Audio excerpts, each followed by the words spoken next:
spéciale Porte de Remilly. Nous sommes dans une église, l'église de Saint-Hilaire, l'une des communes qui fait partie de cette agglomération remillonne, au même titre que Crancey, Gélannes, Mézières, la Grande Paroisse ou bien encore par les Remilly. Je suis avec Michel Mérès. Vous la connaissez bien, cette église. Forcément, vous êtes le maire de la commune de Saint-Hilaire. Alors, dans cette partie, nous allons évoquer l'histoire de ces communes. On va parler patrimoine. On va aussi essayer de découvrir ces villages autour de Remilly qui font partie de cette agglomération. Honneur à vous, puisque vous nous accueillez dans cette émission spéciale, Madame Mérès. Carte d'identité, fiche d'identité de Saint-Hilaire, combien d'habitants tout d'abord? 350. 350 habitants, est-ce que c'est une population qui a tendance à augmenter petit à petit? Oui, tout doucement, des pavillons se construisent et la population a augmenté un petit peu comme ça depuis quelques années. Qui viennent chercher la campagne proche de la ville. Voilà, exactement. Est-ce qu'on connaît l'origine de Saint-Hilaire? Oui, il y avait un prieuré sur le territoire de Saint-Hilaire qui dépendait de l'abbaye de Molène. Et qui avait ce nom-là, hein, je crois, Saint-Hilaire. Voilà, c'est ça. Aux environs des années 1110. D'accord, on est dans le XIIe siècle, hein, c'est voilà. assez ancien. Sa création a eu lieu sous les donations de Philippe de Pont, évêque de Troyes, et Garnier, alors de seigneur de Pont et Trenel. Il faut noter que Garnier avait les droits sur les bois, terre et pêche, exemptait les hommes de Pont ou Trenel qui viendraient à s'installer là. Voilà, c'est le début de l'installation des habitants de Saint-Hilaire. La particularité de Saint-Hilaire, c'est qu'elle grandit chaque été en population. Cette commune a un camping assez renommé. Voilà, le camping de l'Anneau des Rois, qui est installé depuis une trentaine d'années maintenant, qui continue de toujours bien fonctionner et qui petit à petit s'étend au fil des années. Et je pense que les jeunes femmes qui ont repris, qui sont les enfants des précurseurs, vont tirer leur épingle du jeu et faire vraiment quelque chose de plus grand et de bien. Ça veut dire que le village double en population pratiquement chaque été? Voilà, presque, oui. C'est un développement économique important, ce camping? Oui, un petit peu, mais c'est surtout pour eux que c'est important. Pour la commune, on ne sent pas trop les effets du tourisme. Voilà, les visiteurs vont et viennent. Voilà. Justement, ce développement économique, comment vous le faites dans ce village de Saint-Hilaire? Sur quoi vous vous basez pour essayer de faire grandir votre commune? Eh bien, il y a 4-5 ans, nous avons créé la zone des Ruchelas. Dans cette zone s'est installée une construction, un garage automobile. Nous avons également une usine qui avait été faite en crédit-bail financée par la commune, l'usine d'Orlia qui fabrique des verreries. Et puis un petit artisan boucher, M. Cailly, l'usine Tractel et Auto-Champenoise. Donc c'est possible d'attirer dans un village des activités économiques qui dépassent la dimension de cette commune. Oui, tout à fait. Alors on a l'habitude de dire qu'en France, chaque village a son clocher et que c'est le pays des 36 000 églises. Et bien justement, avec Saint-Hilaire, c'est un exemple important, mais évidemment, dans la plupart des communes de l'agglomération, il y a de magnifiques églises à voir. Je vous propose de les découvrir, c'est vraiment le sujet patrimoine de cette émission. Je vous propose de découvrir cela en reportage, direction Saint-Hilaire, bien sûr, mais aussi Crancey et Gélannes.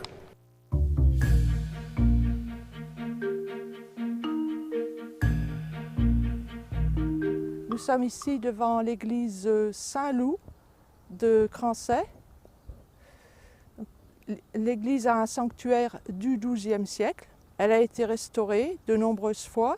Et pourquoi est-elle placée sous le vocable de Saint-Loup? C'est tout simplement parce qu'elle rappelle que la région a vu passer Attila, le chef des Huns, en 451. Et Saint-Loup, évêque de Troyes, a donc parlementé avec Attila pour éviter le pillage de la ville de Troyes. L'origine de l'église est en 1095, Garnier de Trenel a la mauvaise idée d'arrêter l'évêque d'Arras afin d'obtenir une rançon. Pour cette raison, il est excommunié et le frère de Garnier, Philippe de Pont, lui conseille fortement pour son rachat de construire un sanctuaire. Donc le sanctuaire que l'on aperçoit était certainement beaucoup plus important qu'à l'heure actuelle. Un chevet dirigé à l'est et 2 chapelles latérales. Une côté nord, une côté sud. Extérieurement, on aperçoit encore un reste de transept.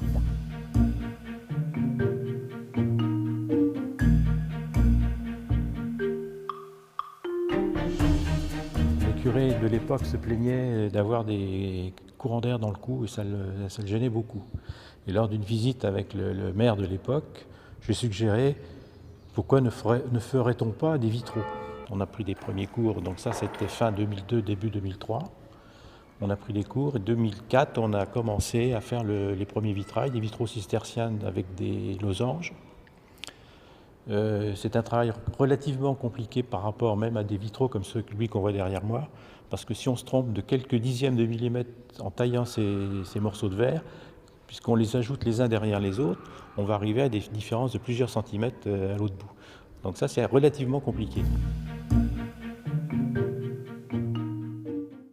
Vous avez pu admirer dans ce reportage le beau travail de restauration de l'église de Gélannes. Eh bien, le maire de la commune, Richard Bégon, est avec nous. Bonjour. Bonjour. Je suppose que ce travail de restauration de cette église, c'est un cadeau venu du ciel pour une petite commune comme la vôtre.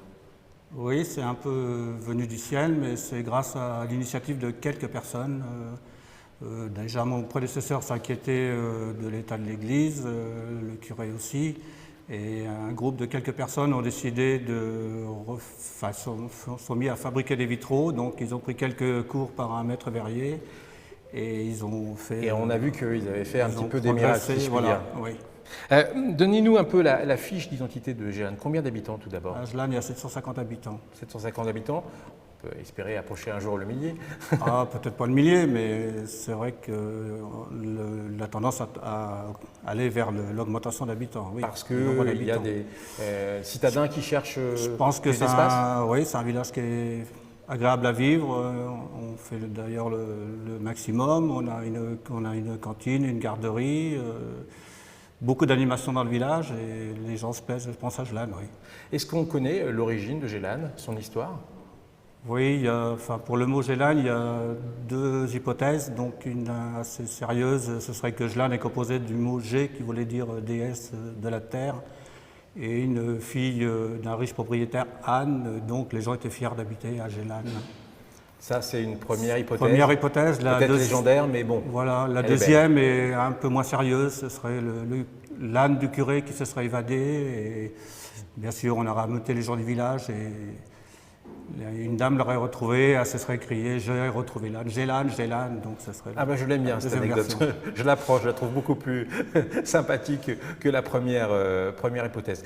Gélannes, vous parliez du développement urbain, si je puis dire, des pavillons qui s'installent et des gens qui viennent s'installer dans votre commune. Est-ce qu'il y a des projets en cours, des idées de développement sur des infrastructures? Au niveau projet, on a un gros projet justement de cantine scolaire associé à une salle socioculturelle, la mise en accessibilité bien sûr, et c'est vraiment un gros projet pour la commune, oui, et qui va apporter, je pense. Parce que quand on a déjà 750 habitants, eh bien, il y a déjà des besoins. 750 habitants, on a les associations qui sont dynamiques et qui ont besoin d'une salle. Oui. Dans votre commune, il y a eu un moment qu'il ne faut pas manquer, c'est au tout début de l'été. C'est un marché nocturne que vous avez essayé de mettre en place et qui prend de l'ampleur.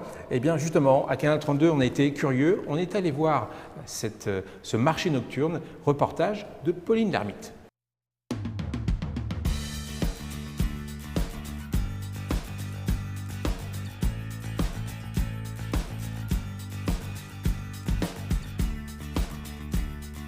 Un peu des nouveautés.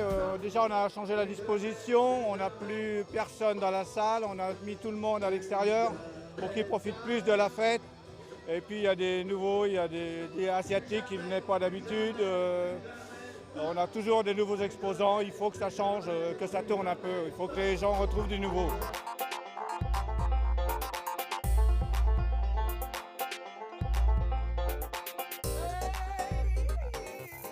assiette anglaise avec charcuterie, viande froide, et puis sinon une petite assiette un peu périgourdine. Foie gras, gésier, magret, jambon sec.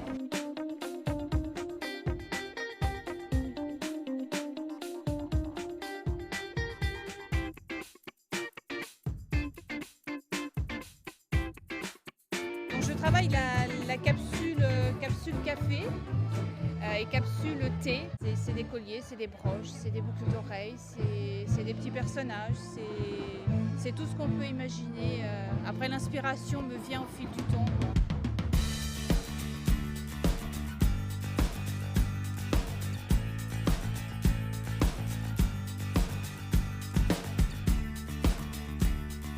Écoutez, c'est convivial, c'est une animation qui est une animation qui ne se veut pas ni ampoulier, ni une animation prétentieuse.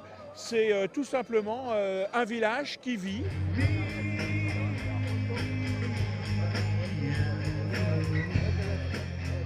On va manger là, donc sûrement des frites, saucisses, merguez.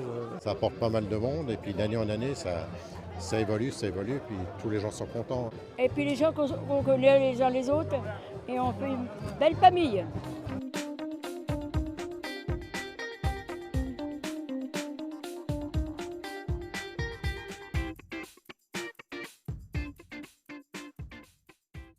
Dites-moi, Richard Bigon, ce marché nocturne, il semble prendre de l'ampleur. C'est une volonté de le mettre en place de manière forte dans votre commune?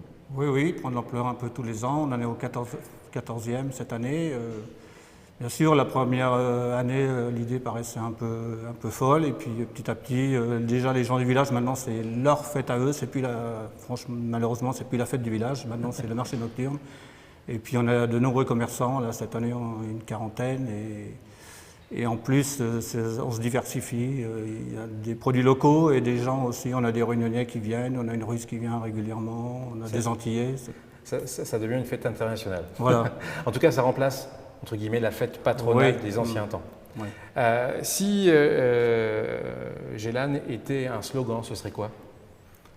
À Gélannes, on a de nombreuses associations qui sont diversifiées, très dynamiques. Il se passe beaucoup de choses et souvent on dit à Gélannes, il n'y a pas le temps pour le vague à l'âme. Eh ben voilà, très joli. Merci. On se retrouve dans quelques instants après une courte pause. On va découvrir d'autres communes des portes de Remilly, des communes qui évidemment mettent les bouchées doubles pour mettre en place un cadre de vie unique dans leur commune. À tout de suite.